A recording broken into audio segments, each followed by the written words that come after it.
This is complete nonsense. It'll collapse the second it faces real-world operations. Director Gerald's voice thundered through the conference room, his laughter bouncing off the glass walls. He waved my presentation slides like they were contaminated. Did anyone even bother reviewing this before wasting the board's time? I stood at the front of that Salt Lake City boardroom, gripping the edge of the table until my knuckles turned white. The entire executive team was there, some visibly uneasy, others smirking in sync with Gerald. My efficiency optimization project, the one I had devoted 8 months of my life to, was being shredded in front of everyone. My name is Katie. I was 29 when everything I had worked for unraveled in that meeting. I'd been a senior operations analyst at North Peak Engineering for 3 years and truly believed I had built something that could transform the company's performance. The concept was simple, but the execution groundbreaking.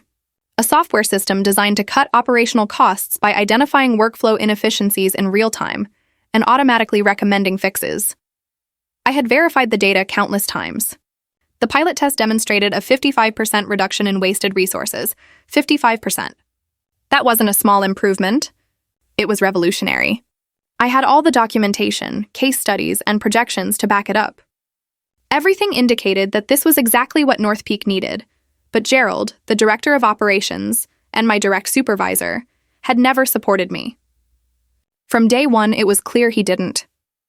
In his late 50s, he was the kind of executive who had risen through the ranks back when handshakes carried more weight than skill. He saw me as a threat, someone who might reveal how obsolete his methods had become. Apparently, Katie here thinks she can reinvent our operations with some apps she threw together. Gerald sneered, his tone heavy with mockery. Tell me, Katie, did you even account for infrastructure costs, training requirements, or inevitable system failures? I drew a steady breath. Yes, I did. The financial breakdown on page 12 outlines the implementation costs. The training is minimal since the interface is intuitive and the system includes built-in fail-safes to prevent major disruptions. He cut me off, laughing again. Did you hear that? She's got fail-safes. Listen, sweetheart. I've been in this business since before you finished high school. I know what works and what doesn't. This is amateur hour. Sweetheart. He actually called me sweetheart in front of the entire board. My face flushed with heat. Some members shifted uncomfortably. The CFO, Patricia, looked like she wanted to intervene, but she didn't. No one did. No one ever challenged Gerald. He had been with North Peak for 23 years. He had influence, connections, and power. I glanced around the room. The data clearly supports this. Just look at the pilot results. The pilot results are meaningless, Gerald said firmly. You tested a small team in controlled conditions. That proves nothing. In the real world, with actual pressure and real stakes, this system would fail. It's fundamentally flawed. How is it flawed? I asked, trying to keep my voice steady. Gerald leaned back in his chair, a confident smile on his face. Because it depends on theoretical efficiency models that ignore human behavior. People aren't machines, Katie. You can't optimize them like lines of code. That's exactly why the system works, I replied. It doesn't force people into rigid processes. It adapts to how they actually work and finds inefficiencies in between. It's built around human behavior, not against it. Gerald waved a hand dismissively. This discussion is over. The project is dead. We're not moving forward. Honestly, I'm disappointed that resources were wasted on it at all. The room went silent. I felt the ground drop beneath me. 8 months of late nights, missed weekends, and time sacrificed with friends and family, all dismissed in 15 minutes. I gathered my papers slowly, keeping my hands steady and my face calm. I wouldn't give Gerald the satisfaction of seeing me fall apart. I'm done then, I said quietly. Gerald looked up, startled. What? I'm done, I repeated louder this time. If this company can't see the value in innovation, then I don't see the value in staying. His surprise turned into amusement. Are you threatening to quit? I'm not threatening anything, I replied. I'm leaving. But you'll hear from me in 8 months. Is that a threat? Gerald asked, smirking. No, I said. It's a promise. I walked out of that boardroom with my head held high, even though inside I felt like I was falling apart. That same afternoon, I cleared out my desk. My coworkers watched quietly as I packed my things. A few came over to offer quiet words of support. They already knew what had happened. Word travels fast in offices like that. My friend Jenna from finance caught me in the parking lot as I loaded boxes into my car. "Katie, wait. Are you really leaving?" "I am," I said, "but what about your project?" "You worked so hard on it. Gerald killed it. There's nothing left to fight for." "That's so unfair," she said. "Everyone knows your project was solid. He just couldn't handle you proving him wrong." "I know," I said, "but it doesn't matter now." "So what are you going to do?" I looked at her and something inside me hardened into resolve. I'm going to prove him wrong. I grew up in a small town outside Salt Lake City, the daughter of 2 public school teachers who taught me that hard work and integrity matter above everything else. My parents weren't rich, but they made sure my younger brother and I had everything we needed. They taught us to value learning, to question assumptions, and to never settle for mediocrity. I was always drawn to numbers and patterns. In high school, I took every math and computer science class I could. My teachers encouraged me to apply to top engineering programs, but my family couldn't afford the out-of-state tuition. I decided to attend the state university instead, working 2 part-time jobs to cover my expenses. I graduated with honors in industrial engineering, and soon after, North Peak Engineering hired me. It was a mid-sized firm specializing in logistics and supply chain optimization for manufacturing companies. The work was demanding, but I enjoyed every bit of it. I immersed myself in every project, learned from experienced analysts, and quickly advanced from junior to senior analyst. However, I began to notice issues, inefficiencies, outdated systems, and processes that hadn't been updated in years because no one wanted to challenge the status quo. I started documenting these flaws and searching for patterns. Within a year, I had pinpointed dozens of areas where the company was losing money. That's when I conceived the idea for the efficiency optimization system. It wasn't just software. It was a complete reimagining of how operations were managed. Instead of depending on quarterly reviews and static reports, my system tracked workflows in real time, identified issues as they occurred, and suggested data-driven solutions using predictive analytics. I presented the concept to Gerald during a team meeting. He listened with skepticism and said it sounded interesting but required more research. I took that as approval to continue. For the next 8 months, I devoted every spare moment to developing the project. I built the prototype myself, learning new programming languages and data analysis tools along the way. I ran small-scale tests with supportive colleagues, refining the system based on their feedback. The results spoke for themselves. The system worked flawlessly. I believed Gerald would be thrilled, that he'd see this as a success for the department and a boost for our reputation with upper management. But I was wrong. Gerald saw it as a threat.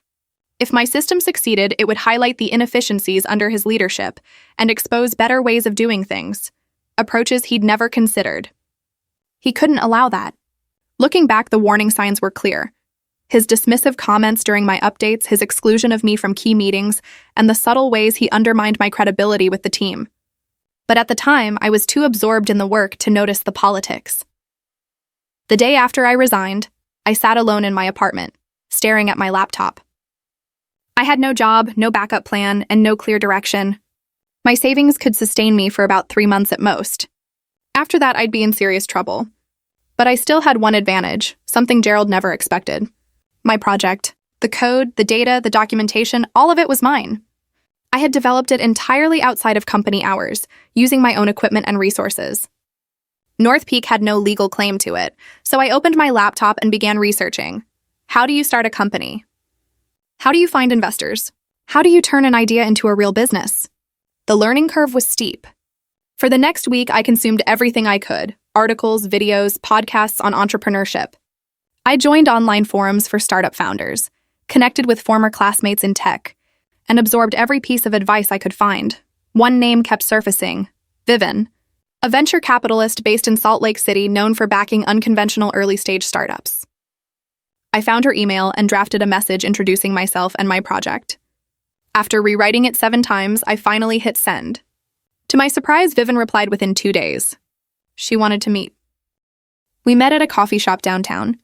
Vivian, in her early 40s, was sharply dressed and exuded a focused energy that demanded attention.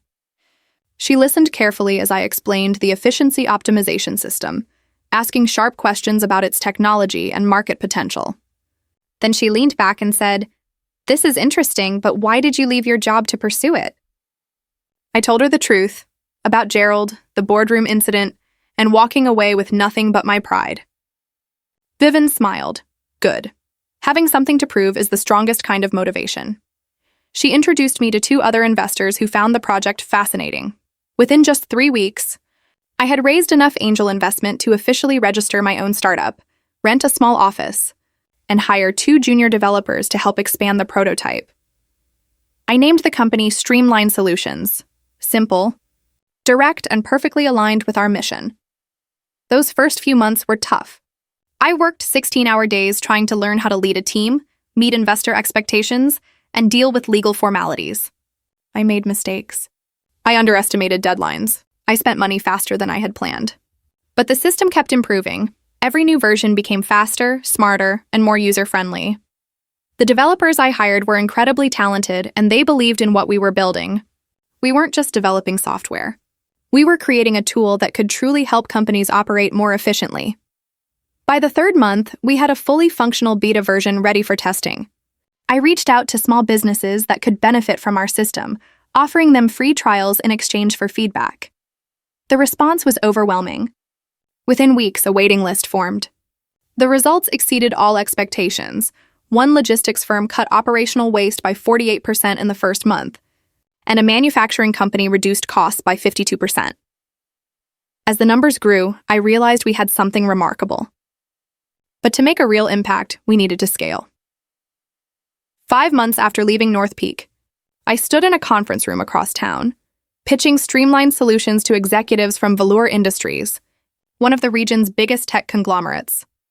They had heard about our beta results and wanted a live demo. I walked them through the software, showing how it analyzed workflow data in real time, identifying inefficiencies within seconds. I presented case studies from our early clients and addressed every technical question they asked. At the far end of the table sat Douglas, the head of acquisitions, studying me carefully.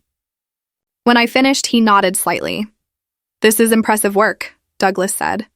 "How big is your team?" 3 full-time developers, 1 part-time marketing consultant, and myself, I replied. He raised an eyebrow. "You built this with 4 people?" "We did." Douglas leaned back in his chair. "We've been exploring similar solutions for our own operations, though we've also considered developing one in-house. Why should we work with you instead?" I didn't hesitate. "Because we've already solved the challenges you'd spend 2 years and millions trying to figure out. Our system is tested, scalable, and ready to deploy. You could see results in weeks, not years." Douglas smiled slightly. "Confident. Realistic," I corrected. The meeting ended with Douglas saying they'd be in touch. I left cautiously optimistic, trying not to get my hopes up. Big corporations moved slowly. It could take months before I heard back, but just 3 days later, Douglas called me himself. Velour wanted to move forward. Not just as a client, they wanted to acquire Streamline Solutions. Outright, the offer was beyond anything I had imagined. I was staring at more money than I ever thought I'd see in my lifetime, enough to repay my investors tenfold, take care of my parents, and still have plenty left to start something new if I wanted. Sitting in my small office, I looked at the acquisition offer and thought of Gerald. I remembered how he had laughed at me, dismissed my work, and called it nonsense. I thought about the board members who had stayed silent while he humiliated me. And then I realized I didn't just want to prove him wrong. I wanted him to know. I wanted everyone at North Peak to know. So I called Jenna, a close friend who still worked there. "Can you do me a favor?" I asked. "Of course." "What do you need?" "I need you to tell me when the next board meeting is." She hesitated. "Why?" "Just trust me." 2 weeks later, on the day Velthorn officially announced the acquisition, I mailed Gerald a thank you card at North Peak. It was simple and elegant, with a handwritten note inside, "Dear Gerald, thank you for teaching me that sometimes the best opportunities come from knowing when to walk away. I hope you've been following the news. Not so nonsense now, huh? Best regards, Katie." I enclosed a printed copy of the press release announcing Velthorn's acquisition of Streamline Solutions for $120 million. 2 days later, Jenna called me, laughing so hard she could barely talk. "Katie, oh my God, everyone's talking about your card. Someone took a photo and shared it around the whole company. You should have seen Gerald's face when he opened it." "What did he do?" I asked. He turned bright red and locked himself in his office for an hour. Then he tried to act normal, but everyone knows. Patricia from the board even came down to ask him about it. She remembered your presentation and wondered why he dismissed it so quickly. The satisfaction I felt was beyond any revenge fantasy I'd imagined. It wasn't just that I had succeeded, it was that Gerald's entire department now knew he'd rejected a project worth $120 million. The story didn't stay confined to North Peak. Within days, someone posted about it on an industry forum. Then it spread to Twitter. People began sharing it, adding comments about short-sighted management and toxic corporate cultures. My thank you card became a symbol of poetic justice. Journalists reached out for interviews. Business podcasts wanted me to tell the story. I turned down most of them, but I agreed to one local tech interview. The headline read, "Local engineer turns rejection into a $120 million success." In the article, I spoke about believing in your work even when others don't, about the risks of entrepreneurship, and the investors who took a chance on me. When asked about North Peak, I stayed professional but truthful. There are companies that embrace innovation, I said, and others that fear it. I'm grateful to have found people who believed in what I was building. The article went viral in tech circles. North Peak's name appeared repeatedly, and not in a flattering light. People began questioning their culture and management practices. Jenna later told me Gerald was under serious review from the board. They wanted answers, why he had dismissed a project that could have earned the company millions, and whether other innovations were being suppressed under his leadership. But I wasn't thinking about Gerald anymore. I was focused on the acquisition process, working with Velthorn's team to integrate streamlined solutions into their operations. The transition was complex but thrilling. I was learning more in those few weeks than I had in years. One afternoon, I received an email from Patricia, the CFO who had sat silently during that fateful board meeting. She congratulated me and asked if I'd meet her for coffee. I agreed, curious. We met at the same cafe where I'd first met Vivian. Patricia looked uneasy as she sat down. I wanted to apologize, she began. I should have spoken up during that meeting. Your project deserved a fair chance, and Gerald shut it down unfairly. I knew it, but I stayed quiet. I appreciated her honesty. Why tell me this now? I asked. Because what happened to you made me realize how much we've lost by not challenging people like Gerald. You're not the first talented person he's driven away, just the first whose success couldn't be ignored. We talked for more than an hour. Patricia explained that North Peak was undergoing major changes, restructuring management and introducing new policies to inspire innovation. It was a good step, but for me, it came too late. Still, maybe it would benefit those who came after me. As I left that meeting, I felt an unexpected sense of closure. The revenge I had once wanted was never really about hurting Gerald. It was about proving to myself that my work had value, that walking away was the right decision, and that success was still possible even when others doubted me. The acquisition process with Velor progressed faster than I imagined. Within 6 weeks, everything was finalized. The funds were transferred, and Streamlined Solutions officially became part of their technology division. I stayed on as a consultant during the integration phase, spending most of my time in meetings with engineering teams, explaining the system's architecture and training their developers on maintenance procedures. It felt strange transitioning from running a small startup to being part of a massive corporation. Velor had thousands of employees, multiple offices, and enough bureaucracy to turn simple decisions into long discussions. But they also had resources I could never have accessed alone: immense computing power, skilled engineers, and global distribution networks capable of bringing the efficiency system to companies around the world. Douglas, the head of acquisitions, gradually became a mentor. He invited me to high-level strategy meetings where Velor's executives discussed their long-term goals for operational technology. They viewed my system as just the starting point, the foundation for a complete suite of efficiency tools. During one of those meetings, Douglas asked what I wanted to do next. You could stay on permanently, he said. Lead the development of the next generation of this technology. We'll give you a team, a budget, and full creative control. It was an appealing offer. The stability of a steady income, the prestige of working for a leading tech firm, and the chance to keep expanding what I had built. Yet something held me back. Can I think about it? I asked. Of course. Take your time, he replied. I left feeling torn. Part of me wanted to accept right away, but another part remembered why I had left North Peak. The frustration of rigid systems that stifled creativity, and the constant struggle to make progress through layers of politics. That evening, I met Vivian for dinner downtown. She wanted to celebrate the acquisition, but she quickly noticed my unease. "You seem distracted," she said after we ordered. "I'm trying to figure out what's next," I admitted. "Valor wants me to stay permanently. It's a great offer, but I'm not sure it's what I want." Vivian set down her glass and looked at me intently. "So what do you want?" "I'm not sure anymore," I confessed. "A year ago, I just wanted to build something that worked. Now I've done that, and somehow I don't feel as fulfilled as I expected." "You're not happy," she observed. "I'm proud of what we achieved," I said slowly. "But I think I miss the challenge of starting from nothing. Working for Valor feels safe, and safe feels dull." Vivian smiled. "Then don't choose the safe route. You've earned the right to take risks now. You could start something new, back other founders, or even take time off to travel the world. You finally have the freedom to choose." Her words stayed with me. For so long, my motivation had been proving Gerald wrong. But now that I had done it, I realized I had no idea what I truly wanted next. Success had cleared my past, but left the future wide open. Meanwhile, the story about my thank you card kept spreading. What began as a small inside joke at North Peak soon turned into a popular anecdote within business circles. Someone even created a meme using a screenshot of the acquisition news article with the caption, "Not so nonsense now, huh?" It went viral, gathering thousands of shares. Soon, messages began pouring in from people I had never met. Engineers dismissed by short-sighted managers. Entrepreneurs told their ideas were unrealistic. And young professionals struggling to earn respect in toxic workplaces. They thanked me for sharing my experience and said it inspired them to stand up for themselves. One message, however, stayed with me. It was from a woman named Claire who worked for a manufacturing company in Denver. She explained that she had built an inventory management system capable of saving her company millions, yet her supervisor continually blocked her attempts to present it to senior management. She had almost given up until she came across my story.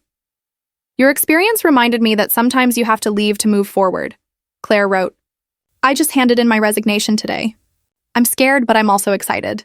"Thank you for showing me it's possible," I replied right away, offering to connect her with Vivian and other investors who might be interested in her project.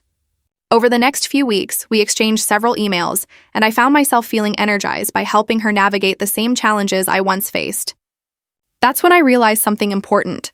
I didn't want to return to Velter or start another company. What I truly wanted was to help people like Claire, individuals with great ideas being held back by poor management or limited resources. So I called Vivian and shared my plan. I wanted to invest part of the acquisition money into creating an angel fund dedicated to projects rejected by established companies. I wanted to find the next me, someone with a brilliant idea but no support, and give them a chance. Vivian loved the idea. "That's perfect for you," she said. "You understand what it's like to be in their position. You'd be an incredible resource for new founders." Over the next month, we established the fund. I brought in 2 additional investors to expand our expertise, and together, we set the criteria for the kinds of projects we would support. Within weeks of announcing it, applications poured in. But something unexpected was happening at the same time. North Peak was falling apart. Jenna called me one evening, her tone uneasy. "Katie, things are getting really bad here. Gerald's completely losing control." "What do you mean?" I asked. "After your card went viral, the board started asking why he dismissed your project. They hired consultants to audit the department, and it turns out Gerald has been blocking or sabotaging multiple innovation initiatives over the last 5 years. Projects that could have saved the company millions. Your case wasn't unique. It was part of a pattern. A chill ran through me. He sabotaged other projects? At least 8 that they've documented so far," Jenna said. "Some employees quit. Others just gave up. Gerald saw innovation as a threat to his authority, so he crushed anything that made him look bad." "That's unbelievable," I said. "It gets worse," she continued. "The board's furious and considering firing him, but Gerald's fighting back. He's claiming you stole company intellectual property when you left, and he's pushing them to sue you." My heart sank. "What?" "He's saying you built your efficiency system on company time, using company resources, so North Peak owns it. He wants them to sue, claiming you had no right to sell it to Velt." "That's completely false," I said, my voice trembling. "I documented everything. I worked on it after hours with my own equipment and money. North Peak has no claim." "I know," Jenna replied, "and the board probably knows that too. But Gerald's desperate. He thinks if he can make you look like a thief, it'll take the pressure off him." I ended the call feeling sick. I'd believed the worst was behind me, that success meant I could finally move on. But Gerald wasn't finished. The next morning, a letter from North Peak's legal department arrived. Just as Jenna had warned, it was an official notice claiming my efficiency optimization system had been developed using company resources and therefore belonged to North Peak. They demanded that I halt all commercial use of the system and submit documentation to prove my rights. The letter bore the signature of North Peak's chief legal counsel, but I could almost hear Gerald's tone woven into every word. It was his final attempt to destroy what I had built. Without hesitation, I contacted Beverly, the sharp intellectual property lawyer who had assisted me during the Velter acquisition. I forwarded her the letter and waited anxiously for her reply. Within 2 hours, she called back. "This is nonsense," she said firmly. "They have no real case, but we'll need to handle it carefully. Even baseless lawsuits can cause trouble." "What kind of trouble?" I asked. Veltor might get uneasy about the acquisition. Potential partners could hesitate to collaborate. And remember, even when you're right, legal battles are expensive and time-consuming. "So what's the plan?" I asked. "We respond aggressively," Beverly replied. "We'll provide solid proof that you built this system independently. And if they keep pushing, we'll countersue for harassment and defamation." Beverly delivered exactly as promised. Within 3 days, she compiled a detailed response package, time-stamped files showing my development work, receipts for all purchased software and equipment, emails confirming I had sought legal advice before leaving North Peak, and statements from my team proving that the new system was vastly different from anything created there. But Beverly went one step further. She filed a formal complaint with the Utah State Bar, accusing North Peak's legal team of knowingly pursuing a baseless case to intimidate a former employee. It was a bold move, but Beverly stood firm. "We need to make it clear we're not backing down," she said. "Companies like North Peak rely on fear and financial strain to silence people. You have resources now. Use them." The complaint sent ripples through North Peak. According to Jenna, the board was furious. They hadn't realized how weak Gerald's claims were before authorizing the legal letter, and now they faced possible disciplinary action from the state bar. Within a week, I received a call from Patricia, North Peak's CFO. She asked to meet privately. Beverly accompanied me to a neutral business center between Salt Lake City and North Peak's offices. Patricia arrived with their external legal counsel, a gray-haired man named Howard, who looked visibly uneasy. She wasted no time. "We'd like to resolve this matter quickly and discreetly," she began. "After reviewing your lawyer's documentation, it's clear North Peak has no rightful claim to your intellectual property. We're ready to withdraw our demand letter and issue a statement confirming you developed the efficiency system on your own." "And what are you asking for in return?" Beverly inquired. Patricia responded, "We'd like you to withdraw the bar complaint and agree to a mutual non-disparagement clause. Neither party speaks negatively about the other." Beverly looked at me. I gave a slight shake of my head. "No," I said calmly. Patricia looked startled. "I'll withdraw the bar complaint, but I won't sign a non-disparagement agreement." I haven't spoken ill of North Peak, only shared the facts of what happened. Yes, I sent Gerald a thank you card that went viral, but I didn't create or promote the meme. That reaction came naturally from people who connected with the story. You can't expect me to ignore what happened or stay silent about my own experiences. "Howard," the lawyer began to object, but Patricia raised her hand to stop him. "You're right," she said calmly. "That was an overstep on our part. We'll withdraw the demand letter and release a statement confirming your independent development of the system. In return, you'll drop the bar complaint. That's the agreement." Beverly looked at me, and I nodded. I agreed. We shook hands, and that should have been the conclusion, but as we were leaving, Patricia asked to speak with me privately. Beverly stepped outside, and Patricia closed the door behind her. "There's something you should know," Patricia began. "The board voted yesterday to terminate Gerald's employment, effective immediately. We're also launching a full investigation into his conduct over the past decade, and what we're finding is troubling. Jenna mentioned he blocked other projects. It was far worse. He deliberately destroyed documentation, misled the board about project feasibility, and in at least 3 cases took credit for work done by junior employees. One of them became so discouraged they left the industry entirely. We're trying to find them now to make things right." I felt a mix of vindication and sorrow. "I'm glad you're addressing it," I said. "But those people deserved better back then." "I know," Patricia replied quietly. I failed them by not speaking up sooner. That's something I'll have to live with. But I wanted you to know we're making real changes at North Peak. We've implemented new policies, hired outside consultants, and started recruiting diverse talent to rebuild our operations department. Why are you telling me this? I asked. Patricia paused. Because I wanted to know if you'd consider consulting for us, not permanently, but to help us establish stronger systems for evaluating innovation proposals. You understand what went wrong, and you could help us fix it. I thought about it for a moment. Part of me wanted nothing to do with North Peak ever again, but another part saw a chance to make sure no one else experienced what I had. I'll think about it, I said finally. No promises. That's fair, she replied. News of Gerald's firing spread quickly across industry circles. Unlike my story, which circulated as a source of motivation, his downfall became a warning. Business publications ran articles about toxic leadership and the importance of encouraging innovation. North Peak was repeatedly cited, often as an example of what not to do. I tried to ignore it, but it was difficult. Friends kept forwarding me links and social media posts. One viral Twitter thread detailed numerous cases of talented engineers driven out by insecure managers, using my story as the most striking example. Gerald vanished from the public eye. His LinkedIn profile went offline and he ignored media inquiries. According to Jenna, he'd hired a crisis management firm to restore his image, but it wasn't helping. Too many former employees were speaking out about their experiences with him. I should have felt satisfaction, but instead I mostly felt tired. The entire ordeal had consumed months of my life, and I was finally ready to move on.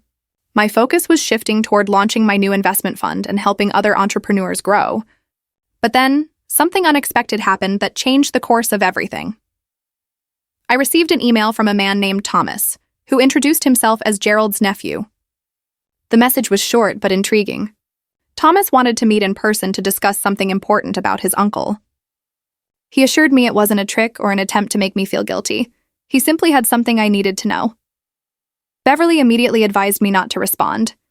She suspected it could be a setup and warned that Gerald might be trying to collect information for another legal move. But my curiosity got the better of me. I agreed to meet Thomas in a public place, the same coffee shop where I had previously met Vivian and Patricia. Beverly accompanied me, and we arrived early to assess the location. Thomas appeared right on time. He looked to be in his mid-30s, dressed casually in jeans and a sweater, and seemed a bit uneasy. After ordering his coffee, he sat down across from us. "Thank you for meeting with me," Thomas began. "I know this feels unusual. What do you want?" Beverly asked bluntly. Thomas took a deep breath. "I want to tell you something about my uncle, something that might help you understand why he behaved the way he did. I'm not defending him. What he did to you and others was wrong. But I think you deserve to know the full story." I leaned in slightly. "I'm listening." "About 20 years ago," Thomas continued, "my uncle developed a groundbreaking medical diagnostic tool while working at a hospital in Boston. It was a truly innovative idea. He spent 2 years perfecting it, and when he finally presented it to the hospital's board, they were impressed. But then everything fell apart." Thomas's face tightened. The hospital's chief of staff claimed ownership of the project, arguing that because Gerald had developed it during his employment, it legally belonged to the hospital. They stripped him of his rights and handed it off to someone else for commercialization. That person made millions. Gerald got nothing, not even recognition. I felt a knot in my stomach. "So that's why he was so defensive about innovation," Thomas nodded. "It broke him, both professionally and personally. From that point on, he believed anyone with a new idea was out to undermine him. He grew fearful of creativity, seeing it as a threat instead of progress.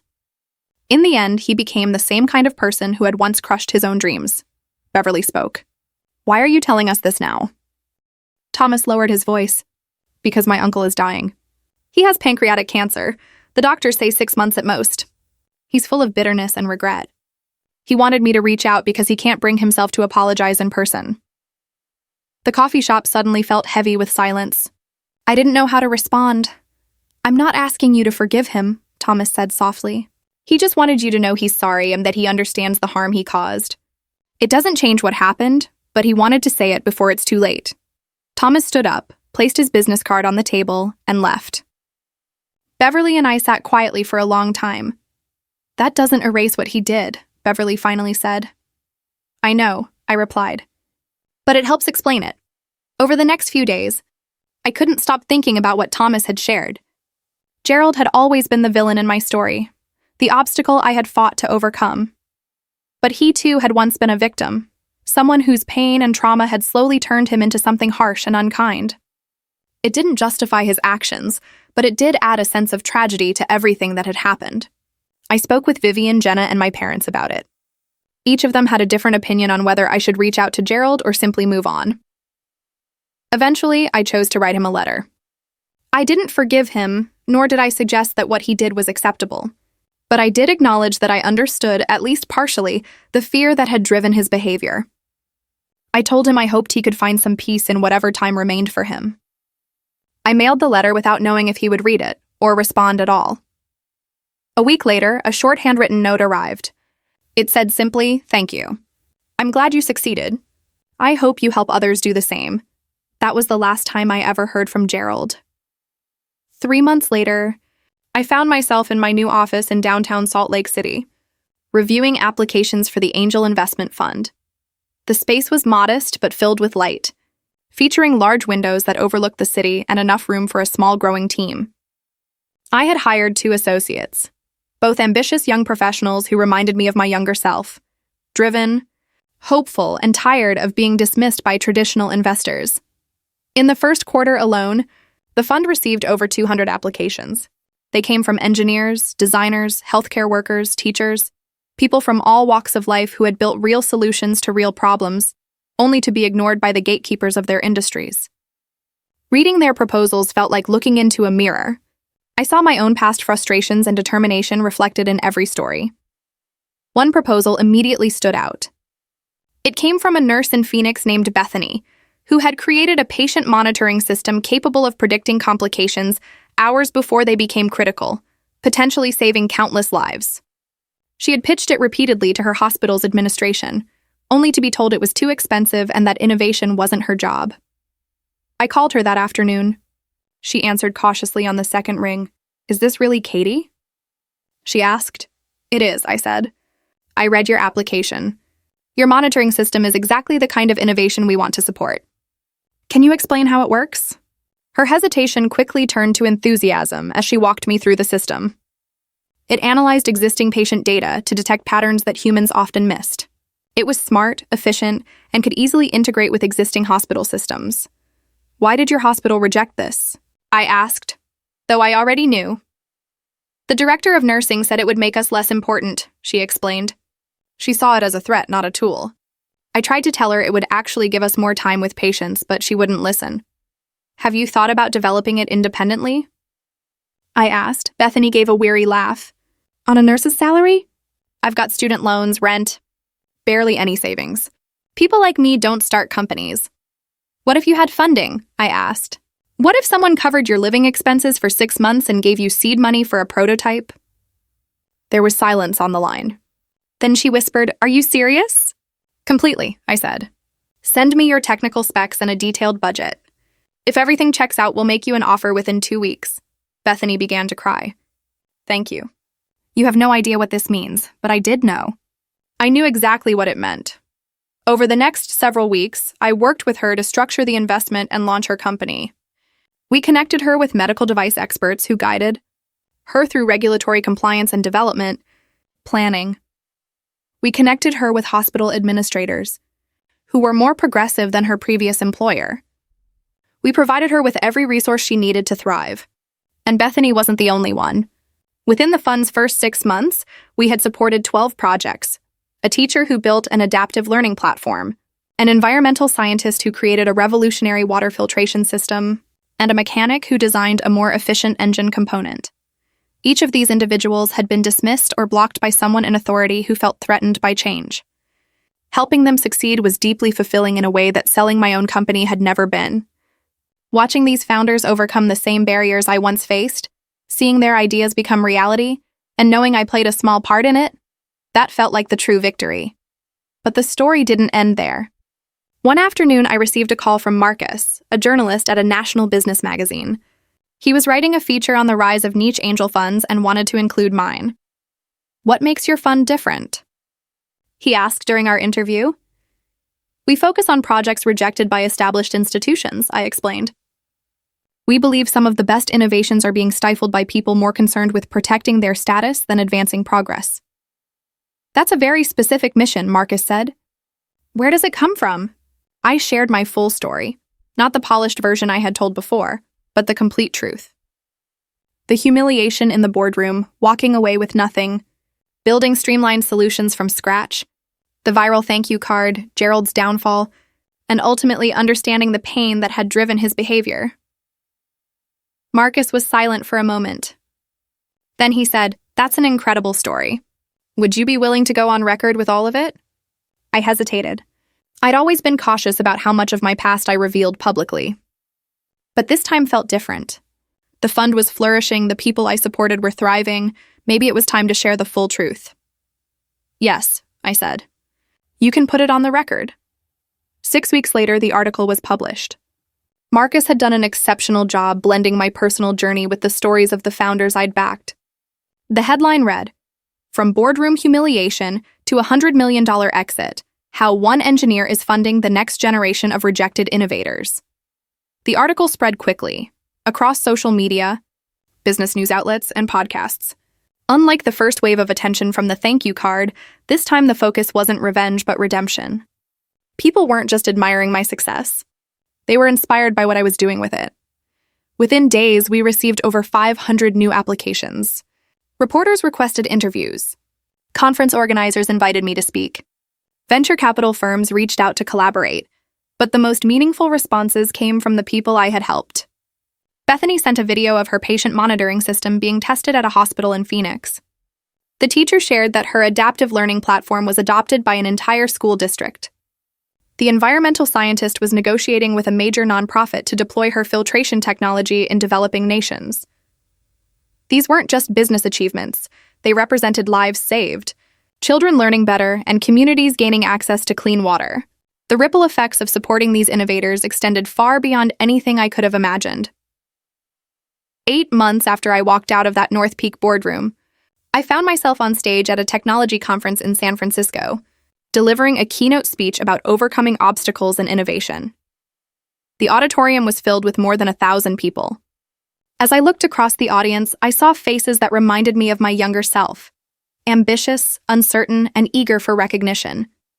I saw individuals who had likely been dismissed or discouraged, wondering if their ideas were truly worth pursuing. I began by sharing my story. I talked about the moment when Gerald mocked my project in front of the board, calling it worthless.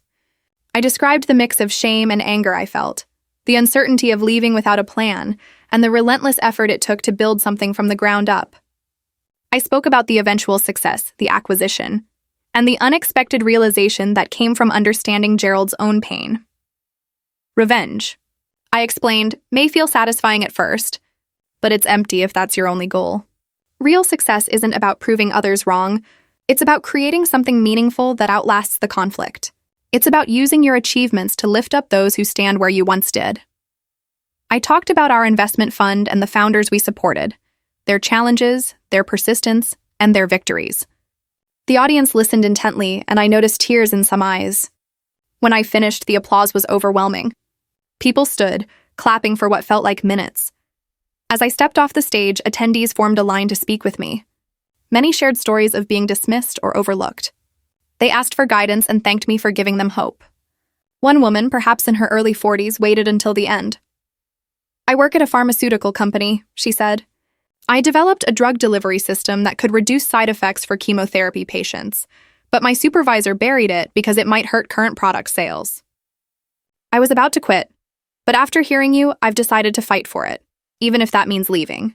I handed her my business card. "Send me your proposal," I told her. "Let's see how we can help." She looked at the card as if it were something precious. "Thank you," she said softly. "You have no idea what this means, but I did know. I knew exactly what it meant. That conference marked a turning point.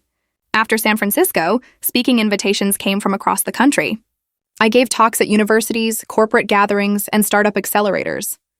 Each time, I shared not only my story, but also the lessons I had learned about resilience, integrity, and using influence with purpose.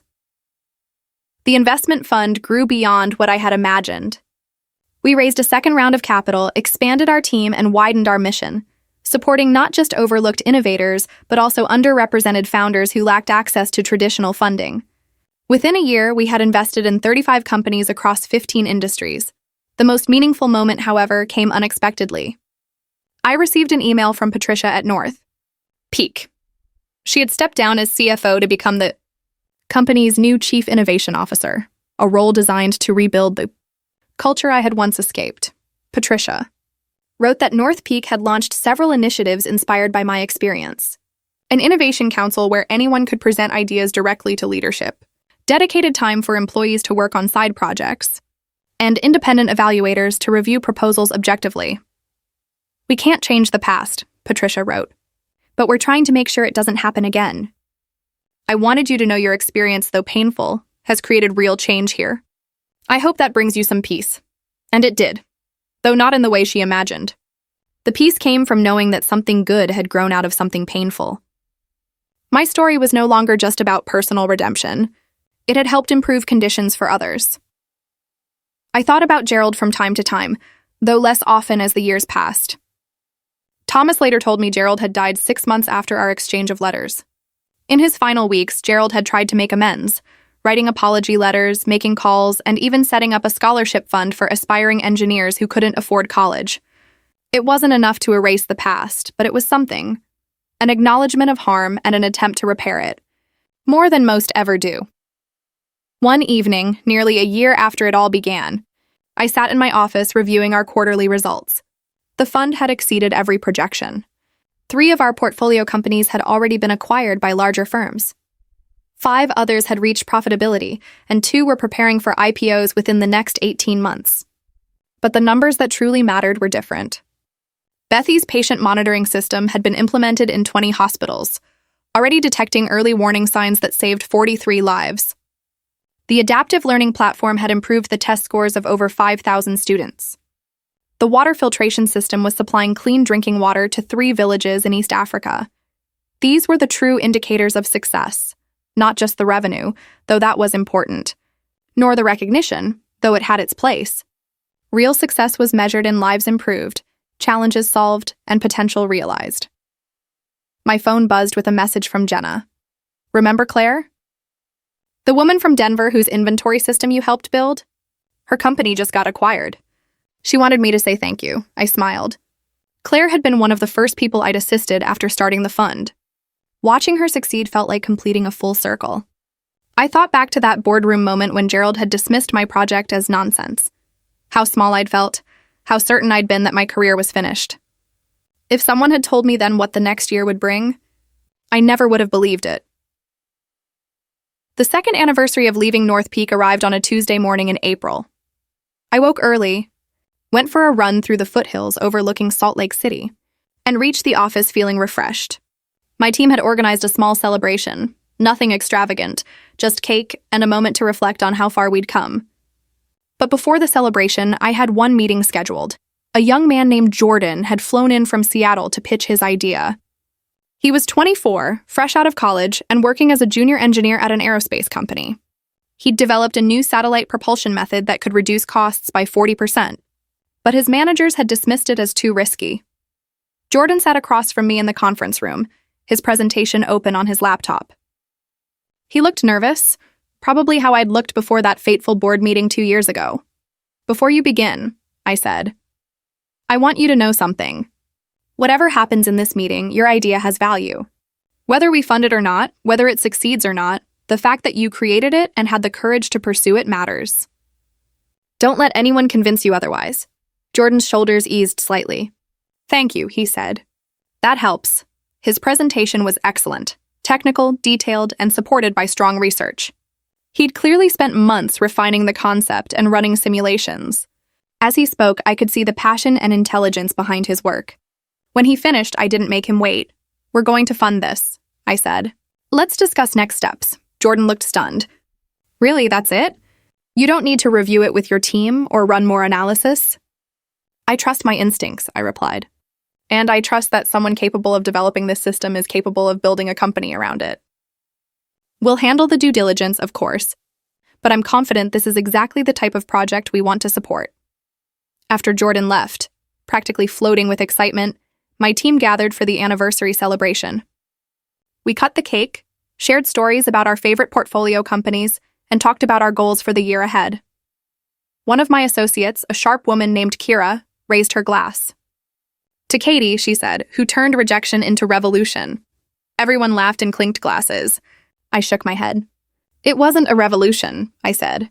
It was simply refusing to accept someone else's limitations. And it wasn't just me. It was every person who took a chance when giving up seemed safer. That's what we're celebrating today. As the celebration wrapped up, I returned to my office and noticed an envelope on my desk. It had been hand-delivered according to the note from reception. Inside was a letter with no return address. The handwriting was shaky but clear.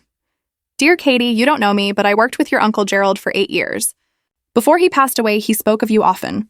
He said you did what he couldn't, turned being wronged into something constructive instead of destructive.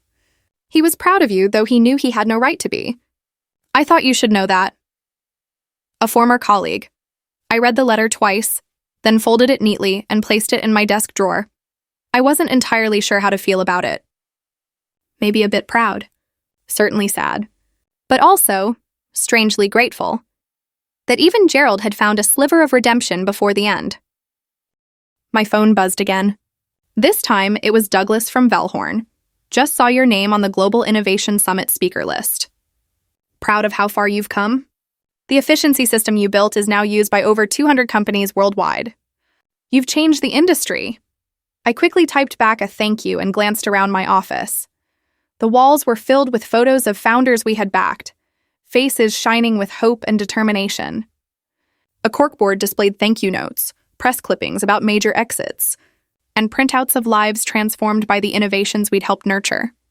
This was what success looked like, not a viral moment or a dramatic showdown, though those had their roles. True success was found in opportunities created, in potential realized, in systems improved for the better. I thought about what I'd tell my younger self if I could return to that boardroom moment. I'd tell her Gerald's laughter didn't define her worth, that walking away wasn't defeat, but the first step toward something far greater. That the sting of rejection would someday ignite not vengeance, but purpose. I'd tell her that 8 months later, everything would be different. Not perfect, not free of challenges, but undeniably better. She'd go on to build not just one successful company, but an entire ecosystem of innovation.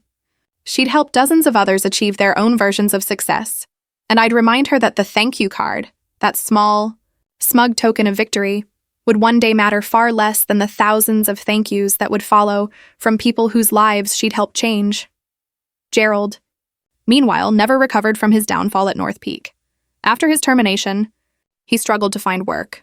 Companies had read the reports, seen the posts, and heard the stories. His reputation was beyond repair. He spent his final months trying to make amends, writing apology letters, reaching out to those he'd wronged. Some forgave him, others didn't. When he passed, his obituary highlighted his early accomplishments but tactfully skipped over his later years. The consulting firm hired to restore his image quietly closed his file. In the end, Gerald's legacy wasn't his decades in management. It was the warning he left behind about the cost of stifling innovation to protect one's ego. As for me, I kept building something meaningful. The investment fund grew into one of the country's leading early-stage firms, recognized for backing bold founders with unconventional ideas. Looking back, I realized my greatest satisfaction wasn't watching Gerald fall, and it was watching others rise. People who might have quit if they hadn't seen someone like them defy the odds. That was the real victory, and its impact lasted far longer than the fleeting thrill of that viral thank you card.